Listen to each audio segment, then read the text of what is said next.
Hello, I'm Marcus V. Calvert, and welcome to Tales Unlimited Anthologizer, episode number 31. Story is called Fresh Out. This will be part 2 of that process.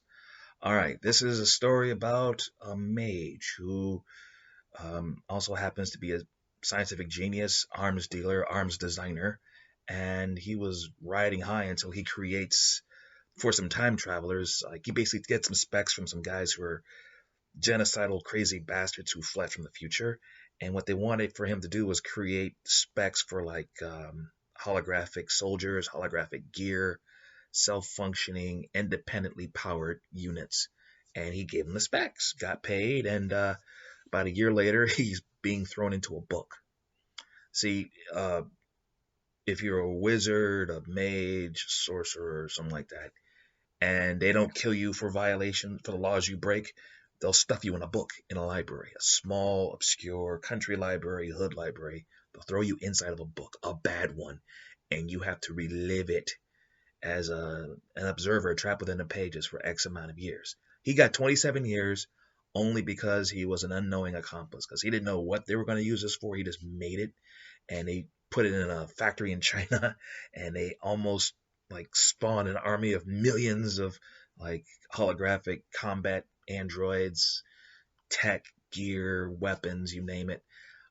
Some wizards get wind of this, go in, and some of them die. That was even worse. So that's why he got the full time. No chance of parole or anything like that. He did the full sentence. But when they let him out, they put a karmic chain around his neck. Because see, the librarians are also wizards, and in the food chain of this world, you have wizards, mages, and sorcerers. And the sorcerers are on the low end. That's usually the low end. That's anybody who takes a shortcut to get power. That includes alchemists, enchanters, witches who cut a deal with somebody. If you don't have it in your blood, you're a sorcerer. That's what they call you. On top of that, you have mages, someone who's got a little something something in the blood, right? You're not a purebred or anything like that, but you got some human in you, but you also have something mystical in you, like a spell casting gene in you. And wizards are the ones who basically are at the top of the food chain because they bred out the humanity.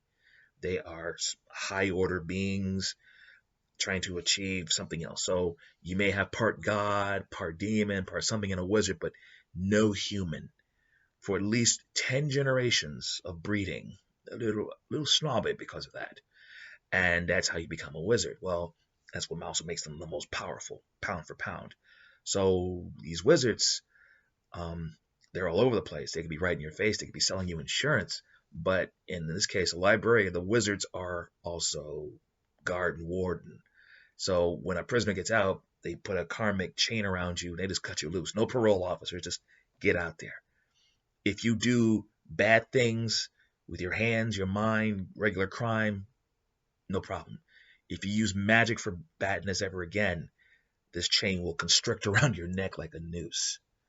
The worse you do, the tighter it kills you. But if you do something really cool, like enough cool things, eventually the chain will unlock and fall right off you. And it's invisible. You will feel the weight. No one else can ever notice it. Just you and the person who put it on you. And they kick him out.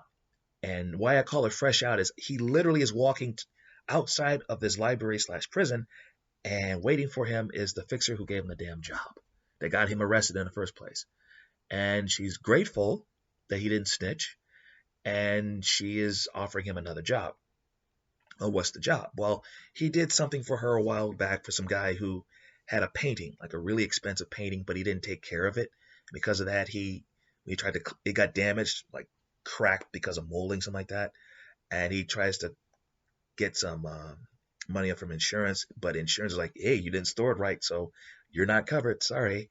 And they brought him in, and for a fraction of what it would have cost to get it restored, he just cast a spell. And the painting, even now, you cut it, it'll heal. You burn it, it'll unburn. Basically make the painting as it was. Like, he partially restored it, then he made it like that same age forever. And he's like, you can store it anywhere. And she's like, I need you to do this again, but for a different type of painting. And as she's driving him to the job, they're being followed, and he has his karmic chain, so he can't do too much bad about it. So he basically kills the engine and teleports the key of that person's vehicle into the front right tire. and nothing happens bad on this chain. And she gets him away, and they're going from point to point, and you're realizing, wait a minute, the more she's explaining, okay, here's what I need you to do. Oh yes, by the way, they drained your accounts when they arrested you. You do this job for me, you can retire. That's all fine and good, because I will replenish your accounts plus interest for the 27 years you spent inside.